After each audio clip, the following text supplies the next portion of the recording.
அந்த வீட்டில் அட்ரஸை வச்சுட்டு சட்டி சாமான் இல்லை, ஆட்கள் இல்லை, வீடு மட்டும் இருக்குது, அட்ரஸ். சரி, இந்த வீட்டை செக் பண்ணலான்னு போனால் இந்தியா டிவி போயிருக்குது, வயர் போயிருக்கிறாங்க, ஐ மீன் நியூசிலாண்ட்ரி போயிருக்கிறாங்க. போய் அங்கே செக் பண்ணால் முதல்ல இந்தியா டிவி கேட்கும்போது, இந்தியா டுடே கேட்கும்போது அந்த ஜெயராம் ரெட்டிங்கிறது தான் அந்த வீட்டினுடைய ஓனர். அவர்கிட்ட கேட்டால் அவர் வந்து முதல்ல நான் பிஜேபி காரன்னு சொல்கிறாரு. அப்புறம் என்ன குறுக்கு விசாரணை பண்ணுறாங்க, நான் பிஜேபி காரன் இல்லை, நான் ஓட்டு மட்டும் தான் போட்டேன்.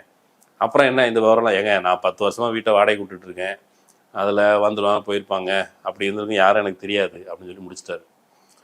இப்போது நேராக வீட்டு பக்கத்துலேயே போய் செக் பண்ணுறேன். வாசலில் போய் இந்த திபங்கர்னு ஒரு ஆள் வெஸ்ட் பெங்காலில் இருந்து அந்த வீட்டில் வசிக்கிறாரு.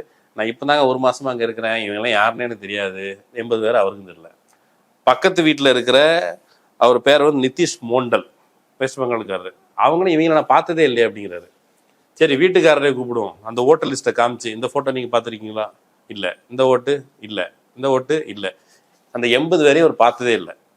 ஆனால் அவர் என்ன சொல்கிறாரு, ஏங்க சுற்றி முற்றி பாருங்கள், அது வந்து ஒரு லேன் மாதிரி இருக்குது, சுற்றி முற்றி பாருங்கள், மொத்தம் 35 வீடு இருக்குது. 35 வீட்டில் வீட்டுக்கு 2 பேர்னு வச்சாலே 70 பேர் தான் தருவாங்க அந்த லேன்லே. ஆமாம், வீட்டுக்கு 2 பேர் வச்சாலே 80 பேர், 70 பேர் தான் வருவாங்க. 80 பேர் எப்படி வருவாங்க, எனக்கு யாருமே தெரியாதுன்னு.